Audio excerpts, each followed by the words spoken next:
I found the hospital bracelet in Ryan's gym bag on a Tuesday morning, still damp from a shower that hadn't washed away the smell of a maternity ward. Ryan.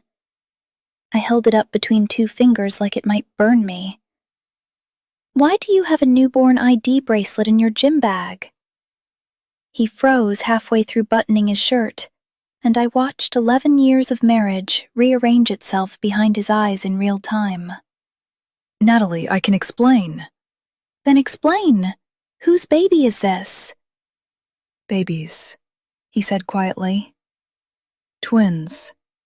Natalie, they're mine. The room tilted sideways. Whose are they? He didn't answer with words. He didn't have to. The name printed on the bracelet did it for him. Baby A, Mother Jessica Renner.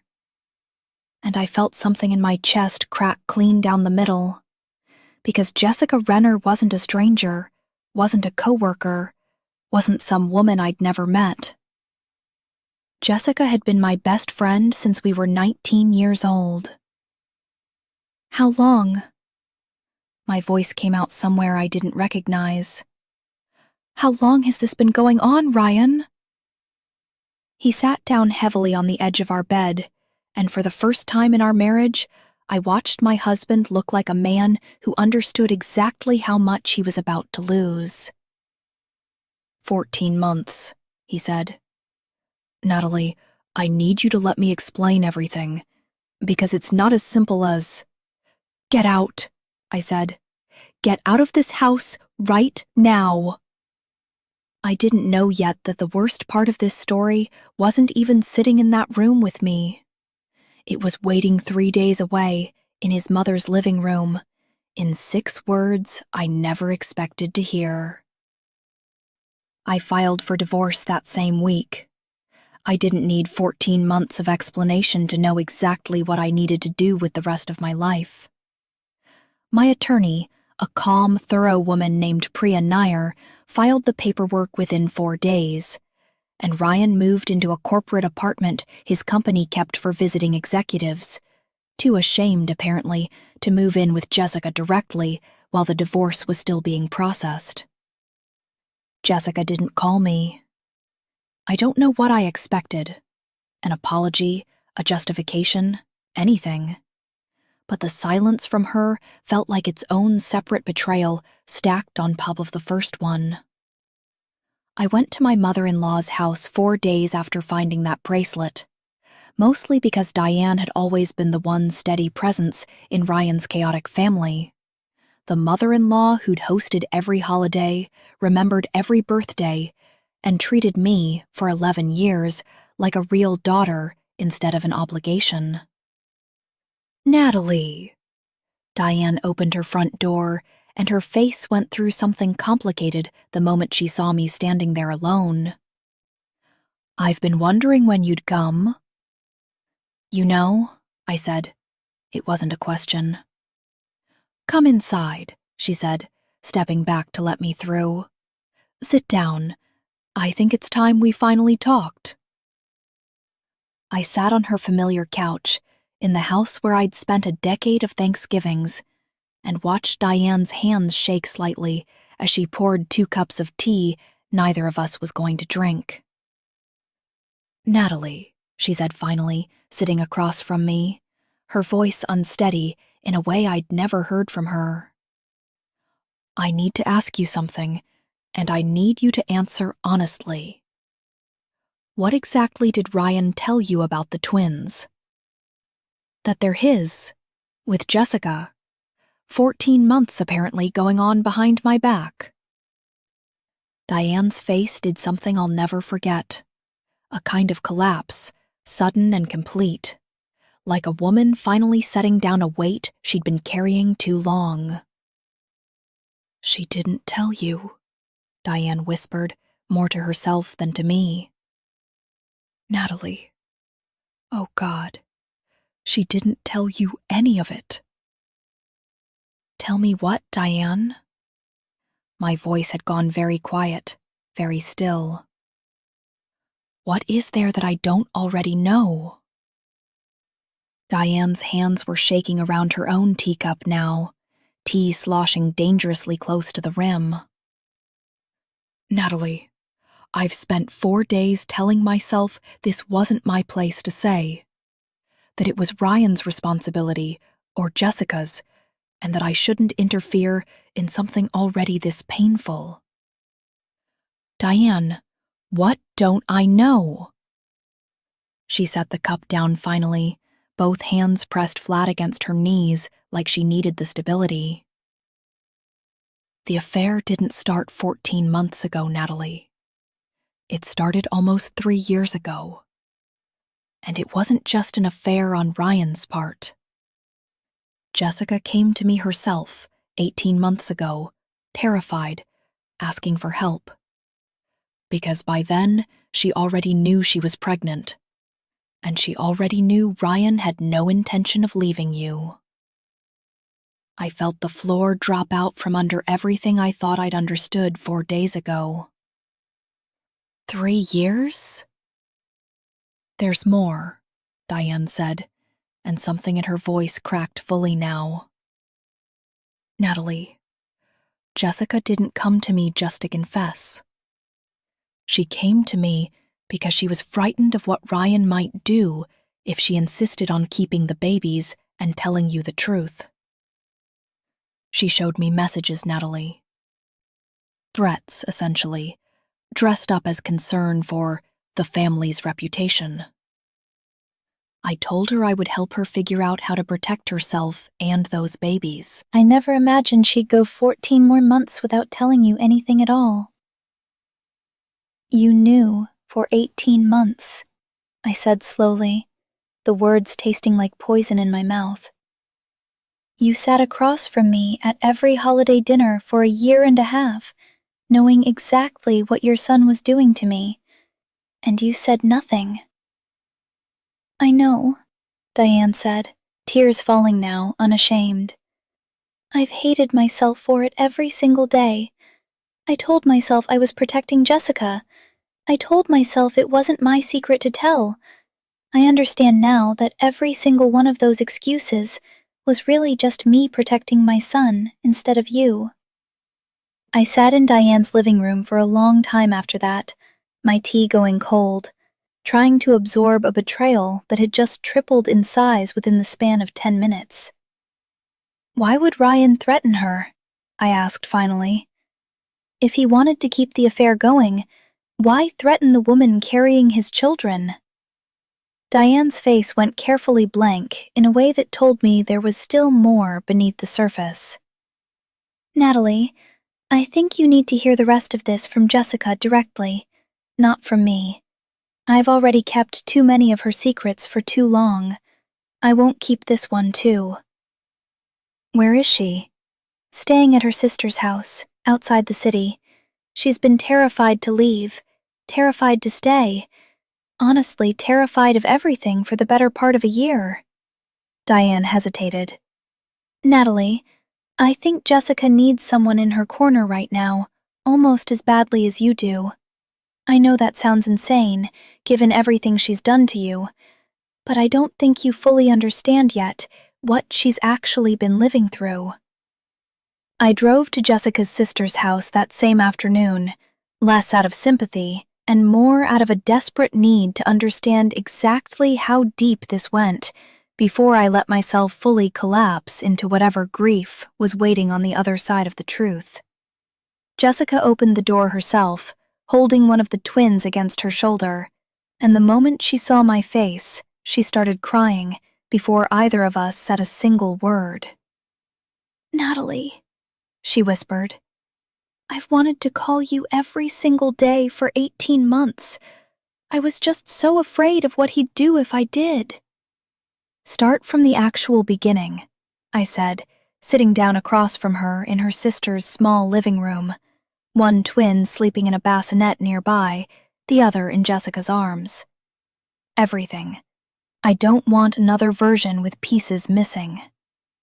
It started almost 3 years ago, Jessica said, her voice unsteady.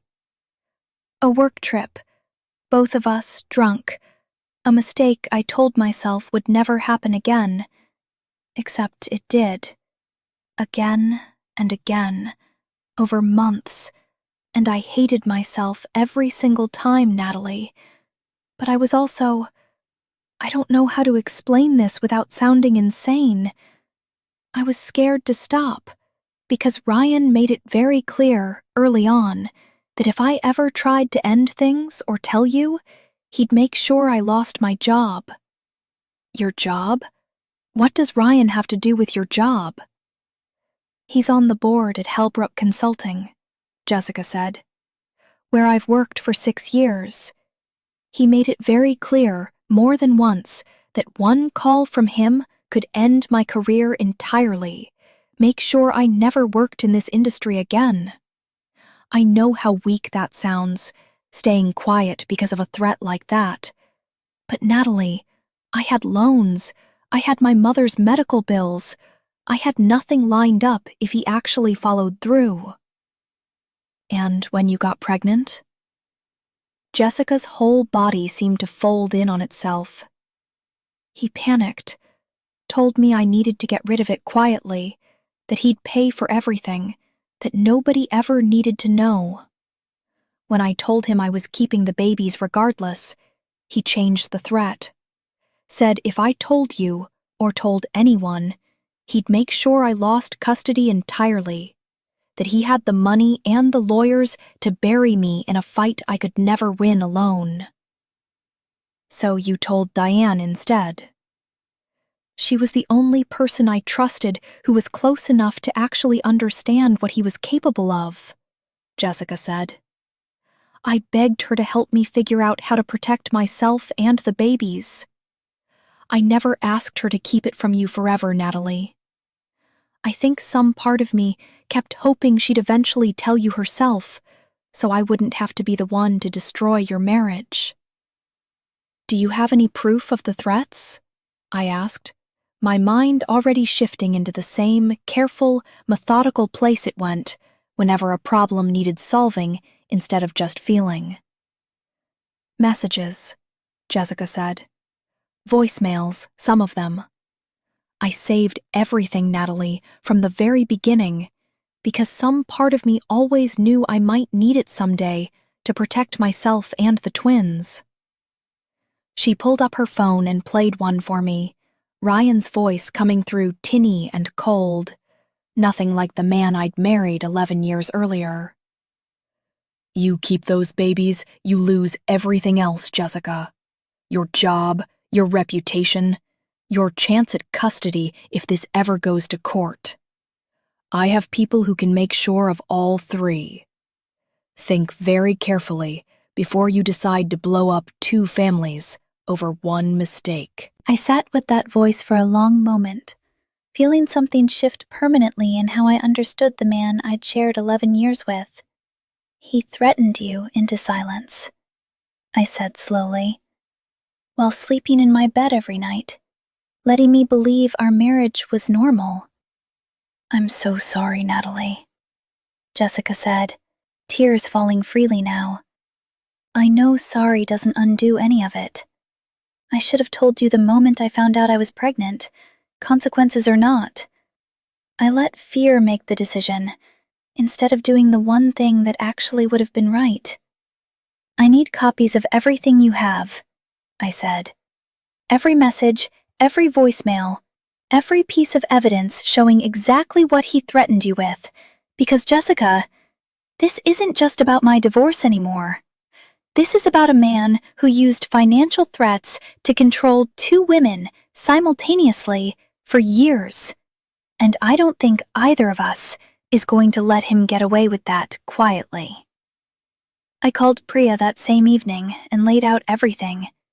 The affair's real timeline, Diane's knowledge, and most importantly, the recorded threats Jessica had been quietly gathering out of pure survival instinct for over a year. This changes the entire shape of your case, Priya said, reviewing the recordings I'd forwarded her. Natalie, threatening someone's employment and custody rights to maintain silence about an affair isn't just morally reprehensible.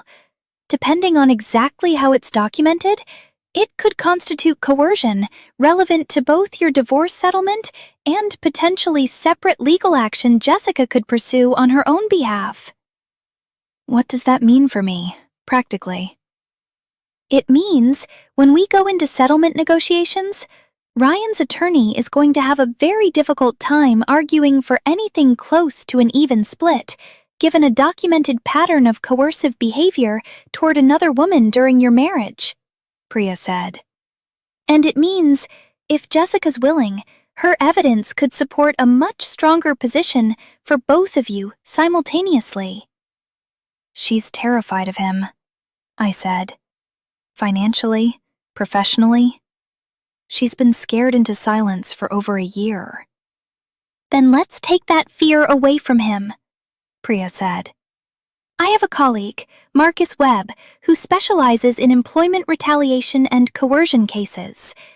If Jessica's willing to formalize a complaint alongside the divorce proceedings, we can go after Ryan on 2 fronts at once and take away every piece of leverage he thought he still had.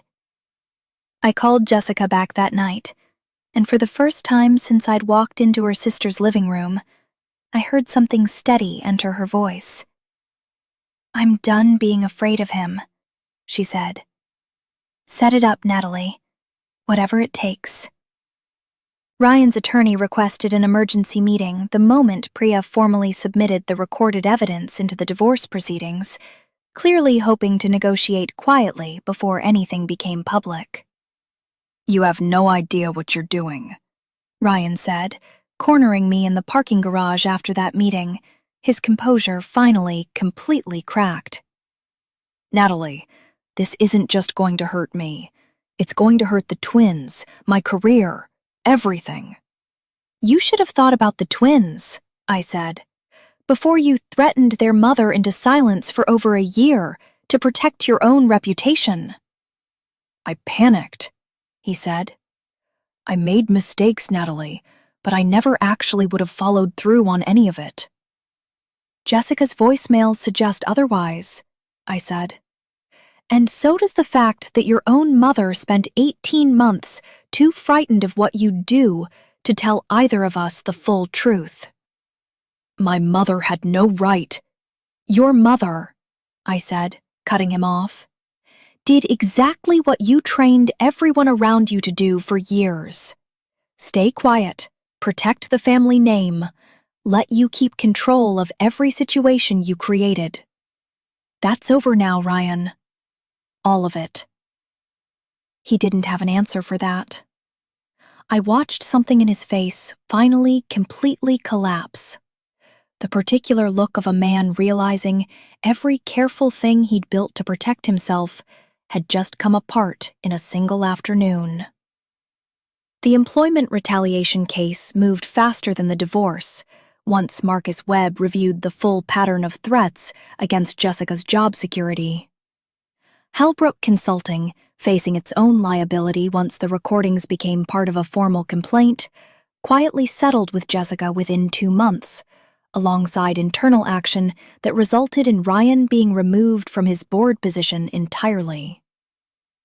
It's more than I ever thought I'd get, Jessica told me, sitting in my kitchen one evening, both twins finally sleeping through most nights by then. I spent so long believing I had no options at all, Natalie. I didn't understand how much power his threats actually had until someone helped me take it away from him properly. You should have told me from the beginning, I said, and there was still an edge in my voice, still would be for a long time. I want to be honest about that. Jessica, I'm not fully past what you did, what both of you did, together. I know, she said quietly. I'm not asking you to be past it. I'm just grateful you were willing to help me stop being afraid, even after everything. Our friendship didn't survive intact. I want to be honest about that too, because these stories don't always end in easy forgiveness, and this one doesn't either. But something smaller and more complicated took its place. A distant, careful civility built mostly around the fact that two small children now existed who deserved, at minimum, two adults capable of being in the same room without destroying each other. The divorce settlement finalized 6 months later weighted heavily in my favor given the documented pattern of coercion Priya had built the case around. I kept the house. I kept the majority of our shared assets. Ryan's career, meanwhile, continued unraveling in ways that had nothing to do with me directly. 2 additional women from his professional circle came forward once news of the Holbrook settlement became impossible to fully contain, describing their own experiences with similar threats over the years. "I built a case against one man's affair," Priya told me, once everything had finally settled. "It turned into something much larger than either of us expected."